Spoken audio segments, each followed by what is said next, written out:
Baik. Allah suruh kita berdoa. Kemudian Allah kata apa? Wa dharul ladzina yulhiduna fi asma'ihi. Tinggalkan.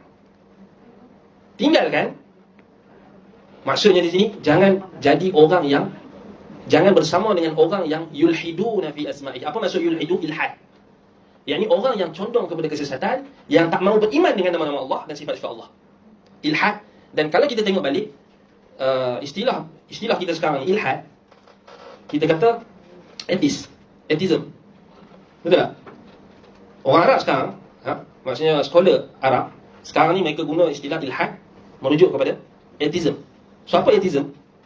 Atheism ni bukan setakat menafikan agama. Termasuklah atheism menafikan sifat-sifat Tuhan. Dan salah dahulu mereka masukkan atheism ni, maksud golongan, antara golongan atheism adalah golongan yang menafikan sifat-sifat Allah. So kita buka kitab-kitab salaf, mereka namakan golongan yang menafikan sifat-sifat Allah ni dengan Jahmiyah, mulhidin, ahlul ilhad, zanariqah, al-Jahmiyah, dengan nama-nama yang banyak, tapi merujuk kepada mereka ni satu kelompok yang disebutkan sebagai kelompok mulhid. Sebab Allah isytiharkan mereka ilhad, yulhiduna fi asma'i. Mereka condong kepada kesesatan dan mereka tak mahu beriman dengan ayat-ayat sifat. Tak mahu beriman dengan khabar tadi. So Nabi cerita dekat kita, Allah di langit. Allah cerita dekat kita, dia di langit. Tiba-tiba kita tak mahu beriman. Kita tetap. Itu menunjukkan ilhad. Dia tak beriman, tak membenarkan, tak menyerah. Tak ada tasdiq wa taslim. Sebab itu kita dalam zaman sekarang ni, orang yang menafikan sifat-sifat Allah ni dia ateis. Panggil dia ateis. Kalau Jahmiyah tu macam orang tak faham ni, panggil dia ateis. Tapi dia mengaku ada Tuhan. Dia mengaku ada Tuhan tapi dia menafikan sifat Tuhan. Sebab itu dia panggil ilhad. Dia ada ilhad ni ada juz'i. Dan dia ada ilhad kulli. Ilhad juz'i, ilhad satu part. Ilhad kulli secara total. So ateis pun dia ada macam-macam. Kerana kita sebut ini dalam konteks kita nak balik kefahaman salaf dalam mentakrifkan ateism. Kalau kefahaman kita hari ini memang lain lah. Kita kata ateis ni yang tak percaya Tuhan. Salah.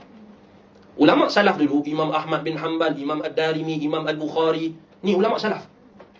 Mereka faham orang yang tolak sifat Allah juga ateis. Dan mereka isytiharkan sebagai zanariqah. Yang tu kita kena buat sekarang. Baru mereka tahu syaniah.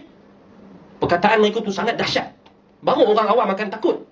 Kalau kita kata, tak apa, mereka ni ahli takwil, mereka ni baik lagi, Islam. Tengok mereka pun solat. Tapi tengok, dia telah menafikan sifat-sifat Allah yang terang-terang disebut dalam Al-Quran. Betul tak? Sampai tahap sekarang ni yang anda share sebelum ni kan. Kalau anak kita tanya di mana Allah, jawablah Allah itu tidak bertempat. Tidak ada sudut dan arah. Itu bukan jawapan Al-Quran. Betul tak? Itu bukan jawapan sunnah, bukan jawapan hadis. Tapi jawapan daripada jawapan etis.